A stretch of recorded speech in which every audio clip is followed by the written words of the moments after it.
destroys wealth out of both economies, the US and the Chinese economy and the global economy.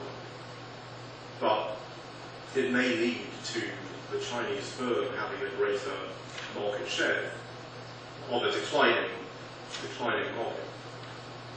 So there are some things that we can do, I think, to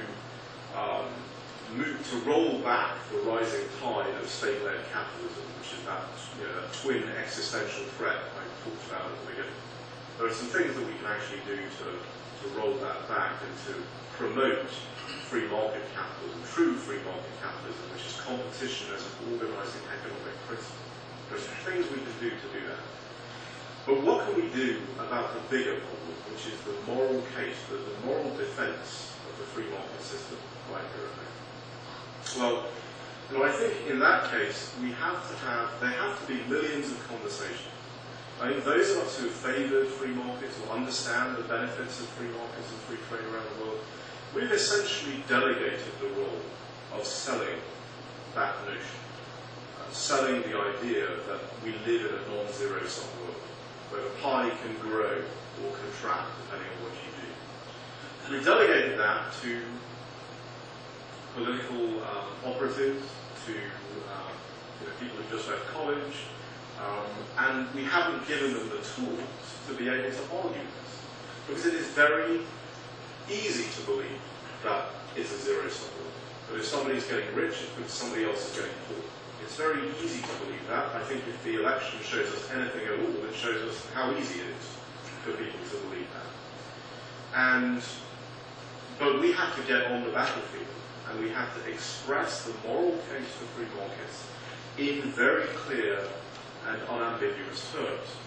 Now, I've spent 25 years going around the world trying to persuade governments to embrace free market capitalism and economic freedom and all this. And I think there comes a time when persuasion fails, you have to demonstrate.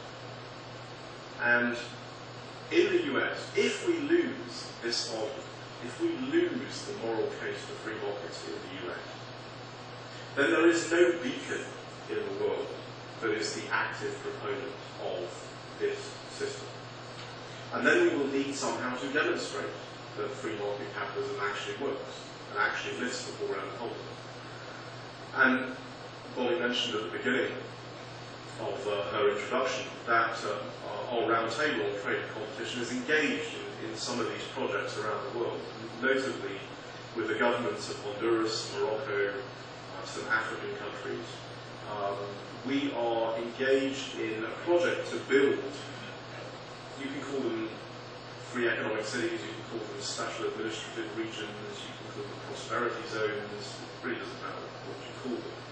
The point is that they have separate and autonomous regulatory authority, run by private administrators, so that you can actually demonstrate in these places the wealth-creating effect of a system where the government protects your property, your security, and your economic freedom. And the government does not distort the market, does not favour national champions, does not pick winners and losers. And you can demonstrate these effects much more significantly in countries that are the poor developing countries. And what we found is that poor developing countries are very anxious to embrace these kinds of things because they are so desperate to give something to their people. And so we've been involved in that project, and I can tell you more about that in the reception. What I want to leave you with is this slide here, because what we actually have is a binary choice in terms of how we go forward in the world and in the country. We can either embrace these pro-competitive policies, we can embrace competition on the merits, we can stop distorting our markets in all the ways that I've described. We will turn those deadweight losses into surpluses. We will generate GDP growth. We will create new industries. The beauty of competition is that it is the white heat of competition that causes innovation. Because at a firm level, at an individual level, somebody is saying, how can I reduce my costs so I can better compete? I'm fighting for my life to compete. How can I reduce my costs? and some bright young person comes up with a better way of doing something, some cost-producing thing. And many of these cost-producing things have created whole industries. The biotech industry, which was created by competition and the protection of the property rights and the patent for bioorganisms, didn't exist before the 80s. Well, now it's a huge industry that employs millions of people around the world in good, high-paying jobs. It will lower unemployment because these industries will employ people. And again, we fall into a trap when we argue that competitive markets, free markets are good because if you lower taxes, people are going to employ more people. There's actually a number of things that happen between those two things. Free markets are good not because people will employ more people. Free markets are good because they put down the pressure on price, they increase output, they create the incentive to build these new industries, and it's those industries that employ more people. And you lift the poor out of poverty. That is one choice. And it really is binary. You can't mix these two together. Or you're going to continue to embrace distorted policies, programs that damage the free market economy. What does that do? It increases those deadweight losses. It destroys wealth, which is, as I said before, much easier to destroy wealth than to create it. You shrink global GDP and country GDP. You plunge people into poverty. Industry stagnates. And it's a historical reverse. Because what you're actually doing is you're going backwards in time. That's what we've done. We're going backwards in time. And higher unemployment becomes the norm. I could add also that in the world on the right-hand side of that slide, that is also a world of much greater conflict and strife, because when prices of basic commodities go up, water, things like this, then they become resource scarce, and that is when countries go to war about it. So, that is the choice that we have. Now, what can we all do, given that that's the choice? I think at the human level, I talked about millions of conversations. There need to be millions of conversations explaining this.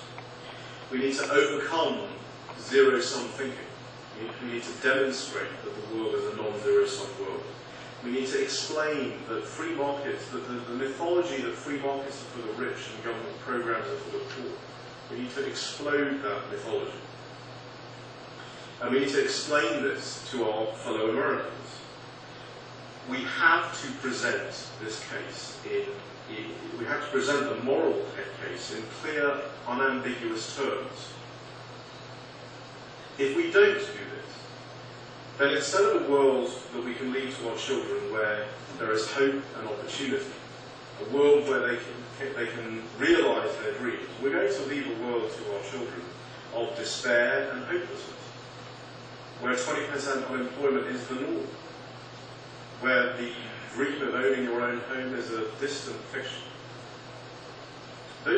That world exists. It exists in countries around the world. And I have seen, growing up and living in England, how quickly you can lose freedom. Ronald Reagan talked about how freedom can be lost in a generation. Now it's less than that. Freedom can be lost in a decade. I've seen how that works in England. And I truly think that we are now standing at a tipping point, where we're standing at a crossroads. And those of us who understand this, those of us who believe that free markets can lift the poor out of poverty, I think will be judged by history. We will be measured, and history will judge whether we answered the call or whether we were found wanting in the balance. So thank you for that. There are drinks outside, which you probably will need after my presentation. But I think we can take some questions.